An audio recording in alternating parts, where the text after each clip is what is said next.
일단 작가님 영상, 그 인터뷰 영상을 보면 보통 경매로 반자를 하는데 네. 이거를 월 현금 흐름을 현실적으로 만약에 저희 구독자분들이라든가 누군가 했을 때 네. 100만 원 정도를 만들 수 있으려면은 좀 어떤 과정들을 좀 거쳐야 될까요?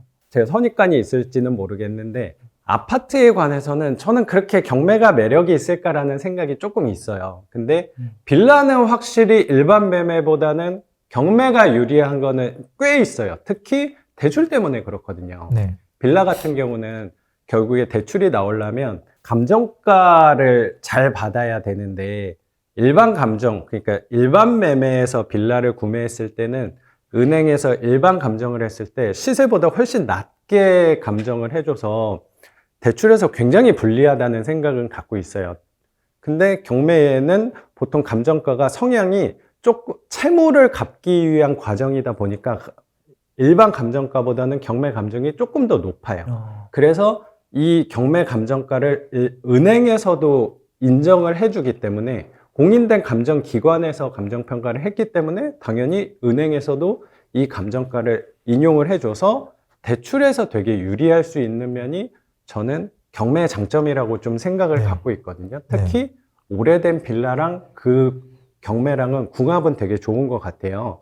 그래서 저는 한 채를 투자할 때 내 투자금이 한 1,500에서 2천만 원 정도가 들어가고 거기에서 대출을 받아서 월세를 받아서 이자를 내는 사이클로 저는 계속 오게 되는 것 같거든요. 네. 뭐 예를 들어서 얘기를 하면 1억짜리 물건을 받으면 대출은 8천 정도를 받는 거고 세입자는 1,000만 원을 받아서 내 돈은 수리비랑 뭐 부대 비용 해서 한 1,500, 2,000가량을 투자해서 월세 차익을 갖고 오는 방법으로 저는 지금까지 이어오는 것 같아요. 네. 그러면 뭐 저는 실전으로 할 때는 경매를 배우는 것도 저는 되게 좋은 방법 중에 하나라고 생각은 저는 좀 갖고 있고 네. 부동산 투자할 때 한 2천만 원 정도가 있으면은 한 채 정도 할 수 있다라고 하면 2천만 원에 한 4, 50만 원 정도는 3, 40만 원 정도는 충분히 갖고 올 수 있다고 생각하거든요.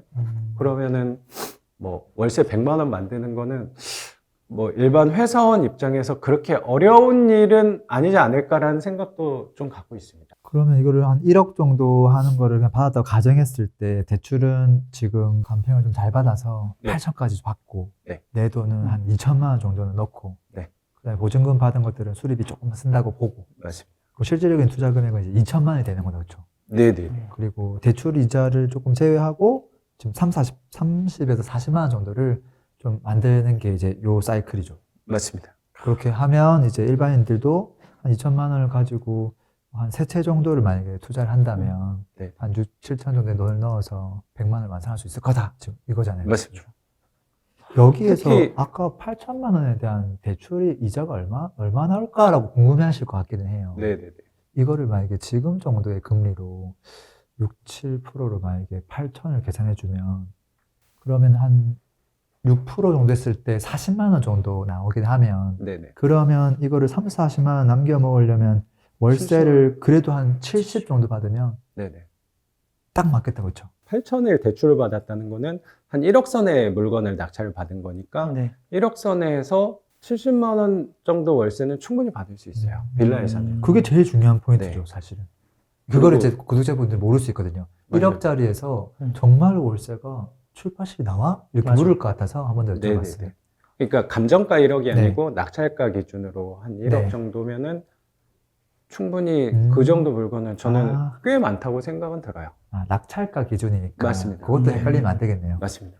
그러면 뭐 1억 정도에 받는다고 하는 거는 뭐 감정가가 한 1억 5천이나 1억 4천 선에 형성되어 있는 물건들은 네. 한 번 유찰 정도 됐을 때 1억 초반에 받는다면 그 정도 월세는 저는 충분히 받을 수 있다고 생각하고 있습니다. 네, 아. 좀 가능하겠는데요? 네. 그러면 결국에는 입찰가를 얼마게 산정하느냐, 얼마에 산정하느냐가 관건이겠네요. 맞습니다. 네, 그럼 그런 기준들이 좀 있을까요? 입찰가를 만들 때 네. 보통 이 일반 투자자분들은 그 시세 알아볼 때 뭐 실거래가, 특히 매매가를 알아보는 경향이 되게 많은데 이 빌라는 이게 매매 가격은 특히 알아보기가 되게 어렵다고 생각은 좀 있어요.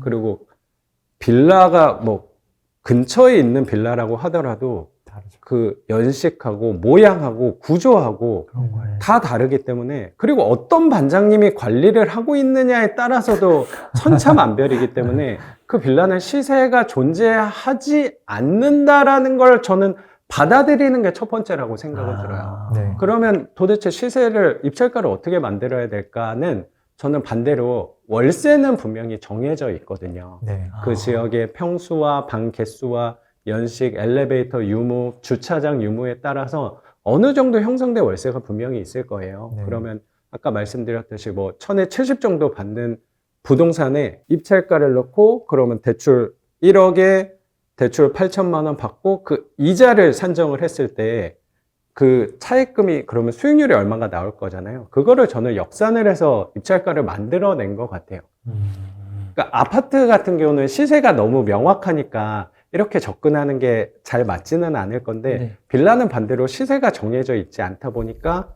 그거를 수익률을 역산을 해서 입찰가를 만들면 도움이 좀 되지 않을까 생각은 갖고 있습니다. 근데 이렇게 입찰가를 만들어내는 게 사실 처음 할 때는 좀 불안감이 있을 수도 있다고 생각해요. 내가 이 가격에 사는 게 잘 사는 건가, 싸게 사는 그쵸. 건가, 맞아요. 아니, 비싸게 사는 건 아닌가, 일반 매매에서 금매가 이 정도 나와 있는 건 아닐까라는 걱정도 들 때도 있는데, 다시 말씀드리지만 일반 시장에서 빌라를 금매로 사는 거는 대출에서 분명히 되게 불리하기 때문에 똑같은 가격에서 뭐 일반 매매 금매 빌라를 1억에 사고 경매 빌라를 유찰이 된 걸 1억에 사는 부분에서는 대출에서는 가격은 똑같다고 하더라도 대출에 있어서는 경매로 취득을 하는 게 조금 더 대출 비율이 높아서 수익률은 결국에 더 유리할 거라고 생각을 갖고 있습니다.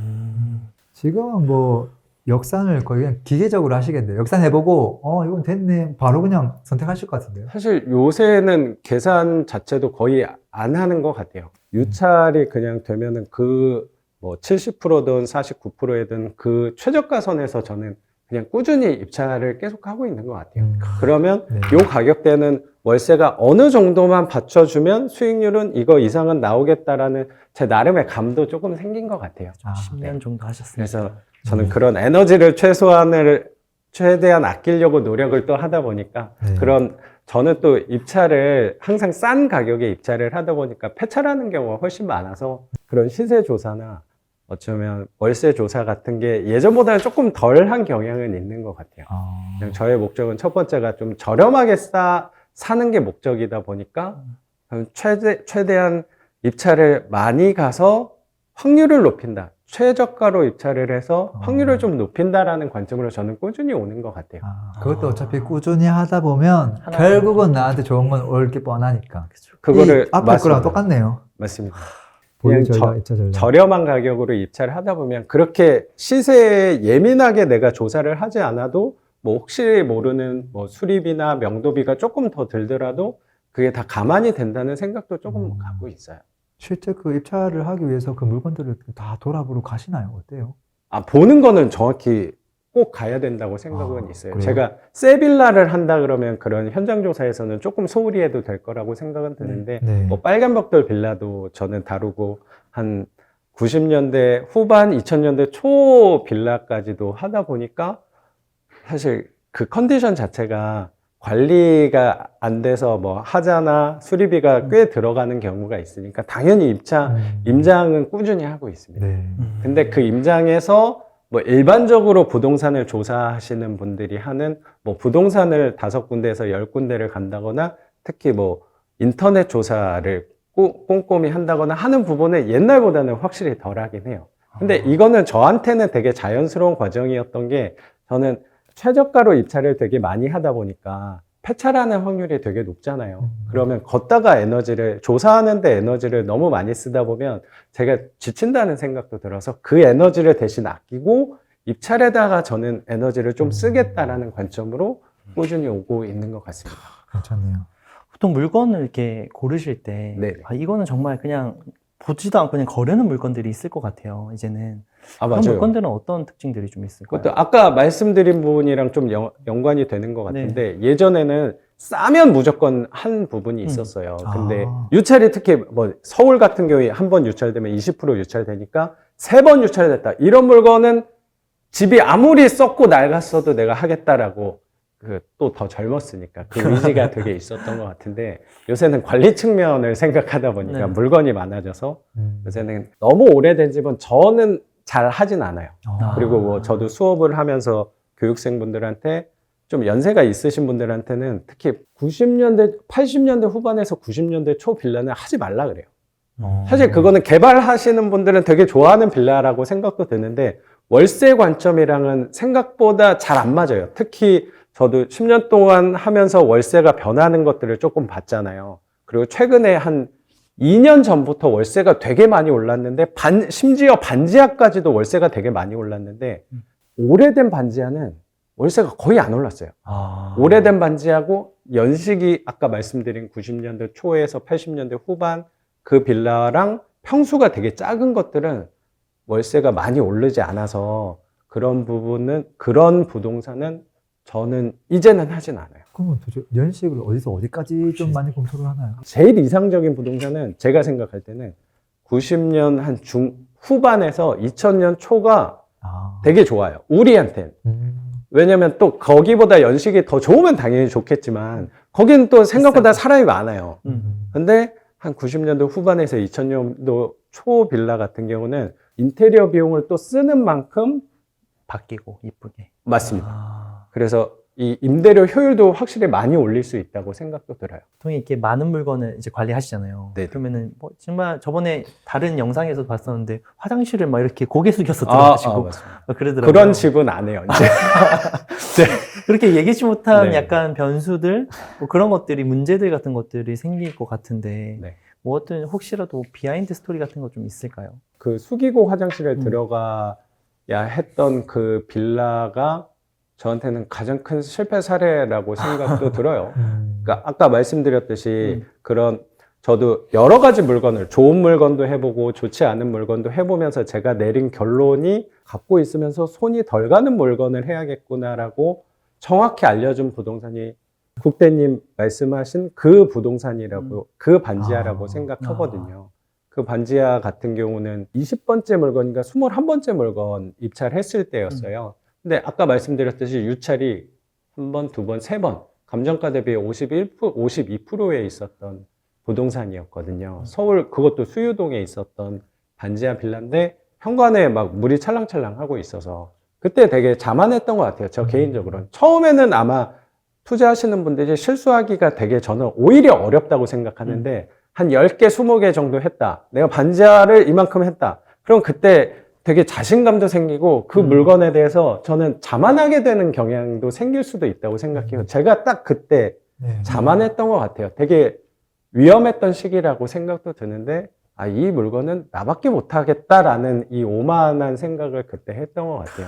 그러면서 52%대의 낙찰을 받긴 했는데 거기서 뭐 물이 찰랑찰랑하고 있었던 그런 부분도 결국에 해결은 하고 위에서 누수되고 있었던 것도 위층 분이랑 협조를 해서 해결은 하긴 했는데 말씀하셨듯이 화장실이 예상치 못하게 계단이 보통은 반지하가 1개, 2개 정도 올라가서 화장실이 있는 경우는 꽤 많은데 그거는 계단이 한 4칸 정도 올라가는 화장실이어서 그건 제가 생각했던 임대료보다는 훨씬 낮게 받아서 그 부동산은 그리고 지금 한 6, 7년 갖고 있었는데도 월세가 하나도 오르지 않았어요. 그래서 그런 부동산은 너무 오래된 집, 너무 낡은 집은 이 임대 포지션이랑은 맞지 않다라고 생각하고 저도 그 부동산은 수익률이 제일 낮아요. 한 10%대 초반으로 제가 알고 있어요.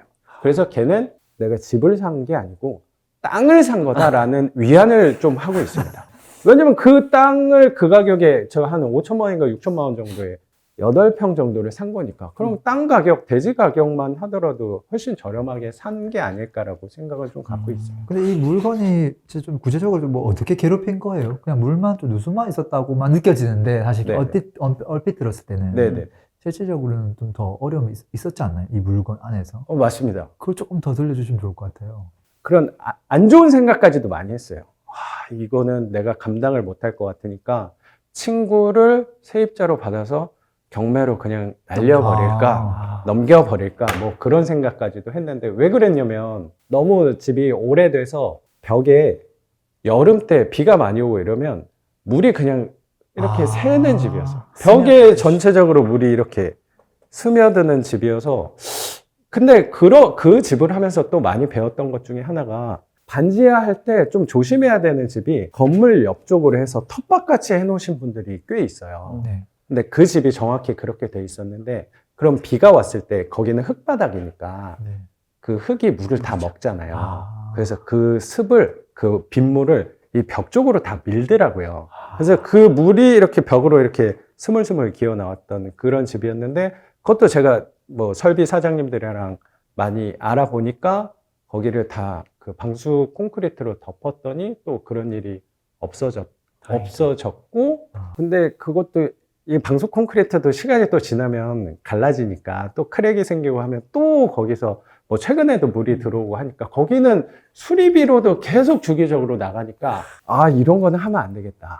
화장실이 또 낮다 보니까, 화장실에 계단이 높아서 천장이 낮다 보니까 월세도 생각보다 더 저렴하게 받아서 그 월세 받는 거를 다 수리비로 넣으니까, 아, 이런 거는 하면 안 되겠구나라는 많은 배움을 저한테 줬던 집이라고 생각은 들어요. 혹시 뭐 공실이라든가 네. 임차인이 뭐 괴롭혀서 힘들게 해서 그랬던 적은 없어요? 굉장히 저를 괴롭혔던 세입자도 한 분 계시죠. 네.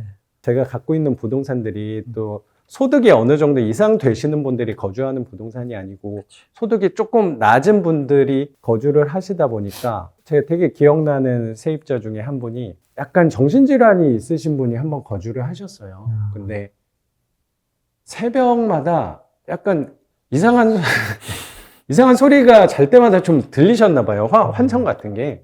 그래서 그 건물의 가구 수가 한 20가구 되는 빌라였는데, 건물마다 새벽 2시에 막 가가지고 띵동띵. 띵동 누르면서 왜 긁는 소리 내냐 막 이렇게 다 돌아다니시는 분이 한 분 계셨어요. 거기 건물에 거주하시는 분들은 그 세입자한테 말해봤자 소용이 없으니까 그 20명의 거기 거주하시는 분들이 저한테 다 연락 온 적이 한 분 있어요. 네. 그래서 그때 제가 잠을 편하게 자지 못했던 그 경험이 되게 나요. 근데 뭐 결국에 그 세입자분은 제가 사정사정해서 이렇게 나가시긴 했어요. 제가 그 부동산 사실 손해를 좀 보고 이사를 가시긴 했는데, 제가 그때 밤잠을 못 이루고 시금을 전폐하면서 막 스트레스를 너무 많이 받았거든요. 그러면서 저는 항상 이 임대업을 하면서 부동산 투자를 하면서 되게 배운 게 뭐냐고 생각하냐면, 그런 부분 안에서도 저는 저의 희망과 사랑과 감사를 찾아야 된다고 노력을 많이 했어요. 왜냐면 이거는 되게 이상적이라고 생각할지 모르겠지만, 저는 살기 위해서 그런 부분을 찾으려고 노력을 되게 많이 했거든요. 그러면서 저를 되게 괴롭혔던 그 세입자 분한테도 감사하는 점을 하나 찾을 수가 있었거든요. 그게 어떤 거였냐면, 30명의 세입자 전체가 만약에 모든 집에서 그렇게 문제를 어쩌면 민원을 제기해서 저한테 다 동네 사람들이 연락 오면 저는 아마 한강물로 뛰어들었을지 않았을까. 근데 30개의 집 중에 단 한 개만 그렇게 저한테 해주셨다는 거에서, 감사하다. 그분 진짜 감사하구나. 내가 집주인이어서 그냥 월세를 받는 게 아니고, 사실 모든 세입자가 저를 이렇게 어쩌면 괴롭힐 수도 있었는데, 나머지 29분은 그래도 그냥 이렇게 월세를 가끔 밀리시는 경우도 있지만, 그래도 꾸준히 이렇게 월세를 주신다는 게, 되게 감사한 일이 아닌가라고 생각하게 되는 것 같습니다. 그러면서 제가 저 유튜브 하는 채널명이 마음관리라고 저는 타이틀을 걸었는데, 그 이유가 왜 그러냐면 그런 부분 때문이라고 생각해요. 저는 부동산 투자하는 분들은 다 마찬가지라고 생각하거든요. 마음 불편할 일이 굉장히 많을 거라고 생각해요. 근데 저는 가끔 다른 뭐 책이나 아니면 영상에서 그런 부분이 저는 조금 거부감이 있어요. 그거를 너가 나약해서 그래. 그건 정신력으로 극복해야 돼. 이겨내야 돼. 싸워내야 돼. 라는 부분이 저는 되게 이질감이 들었던 것 같아요. 그러면서 이게 사람이 하는 건데 내가 마음이 불편할 일이 되게 많지 않을까. 또 특히 우리 투자하시는 분들이라면 요새 같은 시기에서는 부동산 투자하시는 분들은 좀 마음 불편할 일이 있지 않을까? 근데 그거를 마음이 불편할 일이 많기 때문에 마음 편한 방법으로 꾸준히 오래 할 수 있는 부분을 계속 찾아내려고 노력하는 사람이라는 생각도 갖게 된 것 같습니다. 그러면 작가님 같이 지금 이렇게 투자 방식이 어떻게 보면 일반적이진 않잖아요. 일반적이진 않죠. 근데 이런 투자 방식을 어떤 성향의 분이 하시면 좀 맞을까요? 도전적이고 모험을 즐기시는 분들은 잘 안 맞아요. 그리고 내가 이만큼 해서 내가 일확천금을 얻어야겠다라고 생각하는 로또 같은 투자를 생각하시는 분들은 이 부분이랑은 잘 안 맞다고 저는 생각하고, 저는 성향이 혹시 느끼셨는지 모르겠는데 저는 굉장히 겁이 많아요. 그러다 보니까 어쩌면 좀 겁이 많고 소극적인 사람들한테 저는 잘 맞지 않아요. 성향에 있어서는 그런 분들이 좀 잘 맞지 않을까 생각을 갖고 있고, 특히 저는 투자에 올인을 하고 이거를 주업으로 가야지라고 생각하시는 분들도 잘 안 맞을 거라고 생각해요. 왜냐면 아까 월세 100만 원 만드는 걸 말씀하셨는데, 사실 월세 100만 원 만드는 거는 그렇게 어렵진 않지만 쉽지도 않다고 생각하거든요. 그러려면 이 변동성 있는 시장에서 내가 꾸준히 투자하기 위해서는 저는 주업이 탄탄해야 된다고 생각을 갖고 있어요. 그러면 내가 주업, 특히 회사를 다니면서 부업으로 내 수입을 늘리시려는 생각이 있다. 그리고 특히 이거를 아파트로 바꿔서 시세 차익을 이만큼 걷어야지라는 생각을 갖고 있지 않고 그냥 내 월급이 300이든 400이든 있지만 이걸 갖고 꾸준히 내 부호 수입을 100만 원, 200만 원 늘리실 분들한테는 되게 이상적인 부동산이라고 저는 생각은 갖고 있습니다. 이거 좀 정반대인데요. 그죠, 저도. 예를 들어서, 겁 많고, 이렇게 예를 들어서, 나 집에서 애만 키워가지고, 부동산 안 그래도 무서운데, 겁도 많고, 소극적이고, 부업 정도만 생각하고 있는데, 내가 빌라를 할 수 있다고? 지금 그렇게 응원해 주셨거든요. 근데 경매로. 저는 굉장히 겁이 많은 사람이거든요. 그리고 저는 투자할 때 가장 중요한 게 뭐냐고 생각하냐면, 내가 1,000만 원을 넣어서 2,000만 원을 만들어야지 라는 관점이 아니고, 내 1,000만 원을 넣었을 때 어떻게 하면 1,000만 원을 지킬 수 있을까라는 관점의 투자가 더 중요하다고 생각하거든요. 근데 아까 랭구님이 말씀하신 것처럼 이 투자의 가장 큰 장점이 뭐냐면, 이거를 월세 수익률이 되게 좋다라는 부분이랑, 이게 아파트로 개발이 돼서 아파트로 바뀔 수 있다, 그런 관점이 아니고 이거는 지지 않는 투자라고 생각을 해요. 아까 말씀하셨듯이 결국에 얘는 아무리 낡아진다고 집이 노후화 된다고 하더라도 결국에 땅이 남는다는 부분, 저는 그 부분 때문에 지금까지 계속 지속하는 게 아닐까라고 생각을 하는 것 같습니다. 결국은 지지 않는 투자, 이거를 좋아하는 성향의 분들이 딱 맞네. 맞습니다. 큰 돈 안 벌어도 괜찮아요. 나 근데 맞아요. 절대, 나 일단 지키면서 이기는 투자할래. 이런 분은 딱 맞겠네. 맞습니다.